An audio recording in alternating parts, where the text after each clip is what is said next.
Hey, halo, kembali lagi dengan Julian Pratekno. Jadi saat itu sebenarnya saya sedang dalam market untuk mencari laptop baru. Bukan untuk model yang menengah ataupun yang ultra portable, ultra slim begitu, tapi lebih ke yang high performance. Tapi waktu saya lagi nyari-nyari laptop tersebut, saya itu cukup memperhatikan pasar dan ternyata ada sesuatu yang menarik, di mana laptop kelas menengah seperti yang punya prosesor Intel i5 1135G7 atau Ryzen 5 5500U itu harganya sedikit turun dibanding sebelum-sebelumnya ya.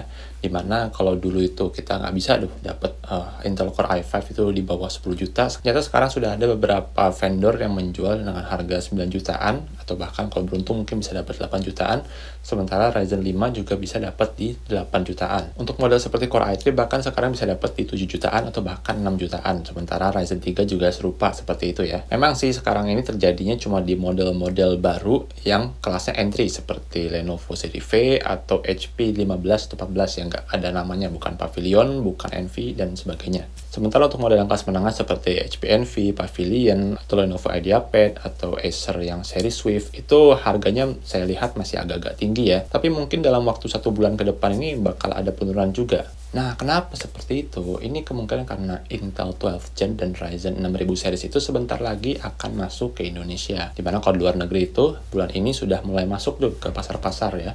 Intel 12 Gen dan Ryzen 6000 series meskipun masih yang model high performance yang seri H. Nah, berhubung pasar sekarang lagi seperti ini, ada kemungkinan untuk sebagian orang ini adalah waktu yang cocok untuk membeli laptop. Dan kalau memang Anda berniat untuk beli laptop, ini adalah beberapa alasan yang bisa jadi pertimbangan buat Anda.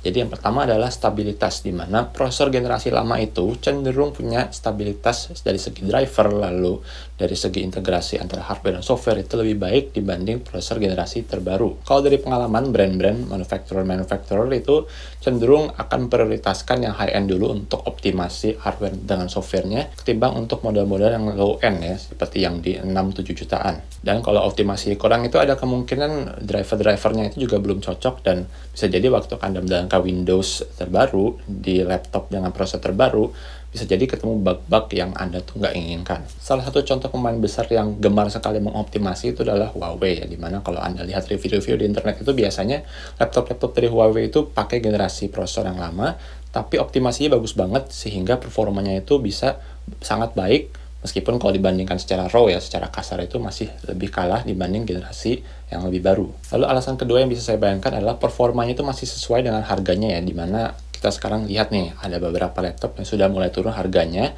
karena dalam waktu dekat kemungkinan ada yang baru. Nah, tapi apa sih yang ditawarkan dari prosesor-prosesor terbaru?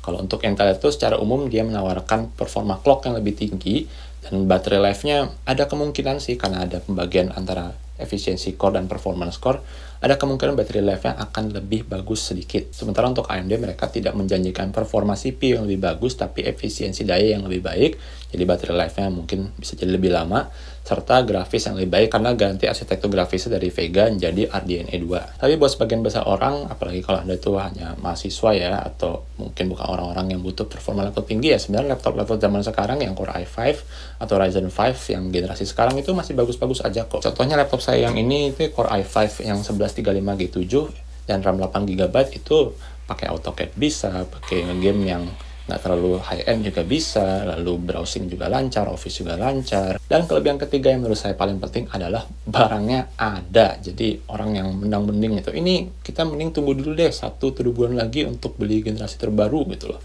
Ya, tapi kalau Anda itu sangat-sangat butuh laptop sekarang, mungkin Anda tuh anaknya pengen kuliah, atau Anda sendiri pengen kuliah, atau mungkin Anda butuh laptop untuk karyawan-karyawan Anda, ya mau gimana lagi gitu kan, kita perlu beli sekarang gitu, kenapa harus tunggu-tunggu, sementara kalau kita nunggu tuh mungkin kita bakal banyak ruginya ya, demi performa yang memang mungkin akan lebih baik, tapi ya mungkin nggak sebanding dengan rugi yang kita alami selama kita masih menunggu. Belum ada tanggal pasti nih kapan prosesor terbaru itu akan masuk ke Indonesia. Jadi saya bilang sebentar lagi, tapi kan dari mereka sendiri, dari manufacturer, dari brand itu tidak memberikan kepastian untuk saat ini. Apalagi ya kemungkinan besar performanya pun akan scale up dengan harganya ya. Jadi nanti ada laptop baru dengan prosesor baru, dengan laptop lama prosesor lama, di mana prosesor yang baru itu perform lebih baik, yang lama nggak lebih baik, tapi harga yang baru juga lebih mahal ketimbang dengan harga yang lama. Kita tahu sendiri TSMC itu sebagai pabrik mikroprosesor terbesar di dunia yang memproduksi prosesor-prosesor dari AMD dan sebagian dari prosesor Intel, itu menaikkan harga produksinya.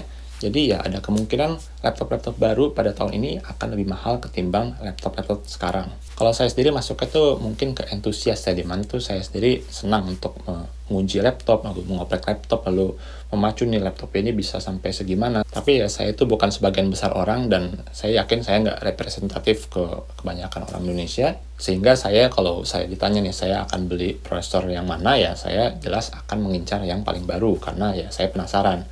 Tapi ya untuk sebagian besar orang yang mungkin bukan entusias, ya menurut saya prosesor-prosesor generasi sekarang tuh sebenarnya ya nggak bad juga lah. Seperti generasi 10-nya Intel atau generasi Ryzen 3000-nya dari AMD, dimana menurut saya itu peningkatan performanya terlalu sedikit ketimbang generasi sebelumnya. Tapi buat sebagian besar orang, saya yakin kalau Anda beli laptop sekarang juga mungkin nggak rugi-rugi amat lah, karena performa generasi sekarang tuh ya cukup oke kok. Oke, demikian aja video dari saya, mudah-mudahan bermanfaat. Silahkan like video ini jika dirasa bermanfaat, subscribe jika tidak ingin ketinggalan konten dari Lembar Tekno lainnya. Saya Julian, terima kasih telah menonton.